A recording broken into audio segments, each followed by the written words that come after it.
Bonsoir Stéphane. Bonsoir Pierre-Antoine. Alors ce soir, on va parler de retour de vacances qui se passe mal. Donc c'est une actualité récente dans la région de Lyon où des gens sont rentrés dans leur maison, ils sont rentrés chez eux et en fait ils ont vu que leur appartement était squatté. Voilà la maison. Sur ces photos, la résidence secondaire d'Henri Caloustian à Théoul-sur-Mer. Il en est propriétaire depuis 36 ans. Seulement quand il arrive sur place il y a 15 jours, la maison est occupée par une famille. Ils étaient sur les balcons, sur les terrasses de ma maison, en me envoyant promener, en me menaçant, en disant qu'ils étaient propriétaires des lieux, tout ça, qu'ils étaient là-bas depuis 3 semaines. Voilà. Et j'ai pas pu faire quelque chose. J'ai dormi dans la voiture pendant 2 jours, après à l'hôtel. Vous vous rendez compte comment je suis arrivé? J'étais désemparé. C'était un vrai cauchemar que j'ai vécu. Sa maison, la voilà qui domine le port de la Rague. L'accès se fait par un portillon, nous sonnons la cloche. Personne. Pourtant, la bâtisse est bel et bien occupée, comme le confirment les voisins. J'ai vu un jeune couple arriver, il me semble avec un enfant, une petite voiture noire. Ils se sont installés devant le garage, déballer les bagages comme des gens qui arrivent dans une location.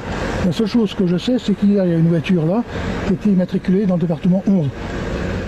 Henri Caloustian a demandé l'aide de la mairie pour déloger les squatteurs. La police municipale et les gendarmes arrivent sur place, mais doivent finalement renoncer à l'opération. Les contrevenants sont dans la maison depuis plus de 48 heures. Or, selon la loi, s'agissant d'une résidence secondaire et passé ce délai, il faut une décision de justice pour les expulser.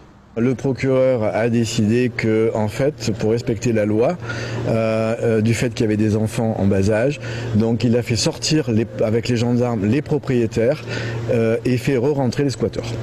Le propriétaire de la maison a porté plainte pour violation de domicile et attend maintenant que la justice instruise l'affaire, ce qui pourrait prendre plusieurs mois. Mais s'il décidait de les expulser sans patienter, il pourrait à son tour être poursuivi par les squatteurs pour violation de domicile. Voilà. C'est... Vive la France. Ouais, là c'est vraiment le Tu sais que c'est un sujet qui existe depuis des années, ça. Hein, ah ouais. ça, ce truc-là existe depuis très longtemps. Je n'ai pas une idée, mais ça va bien faire une quinzaine d'années au Mais moins. je crois qu'en plus, Hollande, pendant sa présidence, avait refait voter une loi qui était encore plus laxiste en faveur des squatteurs. Sur justement, je crois, cette durée de 48 heures que, en gros, si t'étais pas là et qu'en 48 heures, des gens s'installaient, ça y est, c'était foutu, quoi. Oui, il faut jamais quitter chez soi, sinon on prend le risque de se faire voler son bien. Moi, alors d'abord, je pense que c'est quelque chose qui existe depuis longtemps. Ouais. Je me demande quels peuvent être les gougnafiers qui ont pu voter un truc pareil et qui n'est pas des gougnafiers depuis qui n'ont pas abrogé un truc pareil, quand même, d'accord? Et puis on nous explique, il y a beaucoup de gens qui nous expliquent que l'État protège la propriété privée. Ça me fait doucement rigoler. Là, sous prétexte que quelqu'un s'installe, fait irruption, parce que par définition, il faut violer la propriété pour s'installer, et sous prétexte qu'il y a un enfant en bas âge, facile, moi je vais trouver un enfant en bas âge.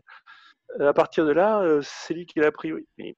Mais alors, que je sache, j'espère toucher du bois et pas subir ce genre de choses moi-même, mais il y a tout un tas de filières qui sont organisées. Les gens qui connaissent ce truc-là connaissent la loi bien comme il faut, repèrent les endroits, vont pénétrer, trouvent un moyen, changent les canons de serrure très rapidement. Enfin, il y a une procédure de manière à tenir les 48 heures, font en sorte effectivement qu'il y ait des gamins, etc. Et puis c'est fini. Mais quelle est cette loi, quel est cet État, quelle est cette justice? Ça me fait rigoler quand on dit qu'on va pas appeler le procureur. Le procureur, il appliquerait une loi qui est incohérente, donc de toute façon, c'est perdu d'avance. Quel est cet État qui protège les propriétés de cette façon-là? Ça me fait doucement rigoler. Et après, on viendra m'expliquer que dans une démocratie qui a pu voter un truc comme ça, on peut encore protéger la propriété privée. Mais ça me fait doucement rigoler. C'est dramatique. Et en plus, ce que tu apprends à la fin, c'est que si les propriétaires expulsent manu militari les squatteurs pourront porter plainte pour violation de propriété. De De domicile. domicile. Mais c'est le monde C'est à l'envers. hallucinant. C'est le monde à l'envers. Et moi, je Oui, comprends toujours pas pourquoi l'opposition ne s'est jamais mais c'est ça. saisie de ce dossier, quoi. C'est ça. C'est un Il y truc a que des tous goûts les ans, moi, gâchés. j'entends parler d'histoires comme ça. Et... Bah, tu sais, c'est toujours le même problème, malheureusement, à mon avis, de la démocratie, et notamment de la droite aussi. Ah oui, mais aujourd'hui, la majorité est socialiste, etc., inégalité, tout ça. On peut pas, tu comprends, électoralement et en termes de clientélisme, on peut Ouais. pas prendre le risque de revenir sur ces trucs-là. Ça serait machin, ça serait pas bien vu. C'est ce genre de conneries. Ouais, c'est ça. C'est ce genre de conneries. Parce que comme tu le dis, qu'il y ait des socialistes imbéciles qui les votaient à un moment donné, bon, mais comment se fait-il que personne ne l'ait abrogé depuis? Parce que ça date pas de, Ça date pas d'hier. ça date pas d'hier.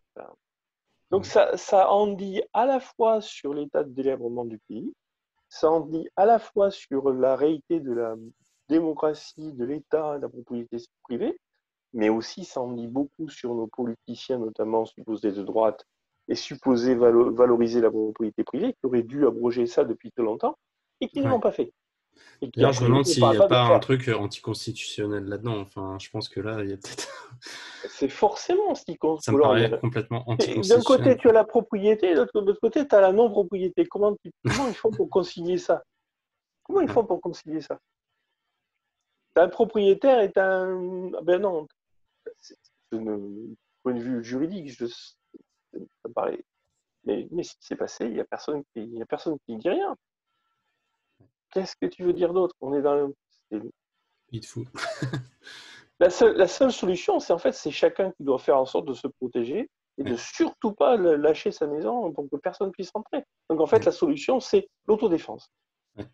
Et ouais, c'était un sujet, enfin, comme tu l'évoques, on peut peut-être juste un peu continuer là-dessus. Moi, je me disais que l'État régalien, entre guillemets, au final, on voit qu'il ne nous protège pas, mais les gens ont toujours cette impression qu'ils nous protègent et les gens sont un peu, au final, on le voit, là, sont livrés à eux-mêmes, sont tout seuls face à l'État qui est censé régler le problème. Et oui, ce qu'il faudrait faire, c'est pas créer des milices, mais qu'il y ait des enfin, tu vois, cette personne, en fait, peut-être si elle connaissait tous les gens, les voisins, qu'ils aient un groupe de pression, qu'ils y aillent et mettre la pression physiquement et qui. Il n'y a que ça. Il n'y a que ça. Il n'y a que ça. Mais je vais te dire ce que nous on fait, c'est très très simple.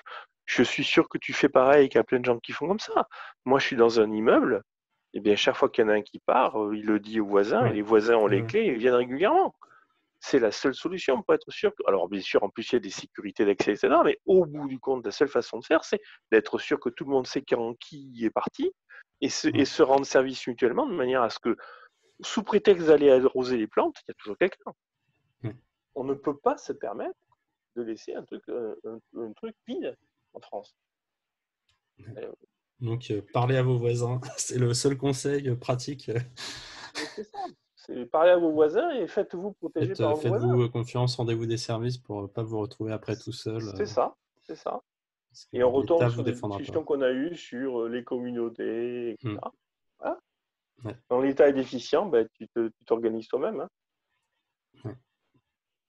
Ok. Bon, très bien. Merci Stéphane. Je t'en prie.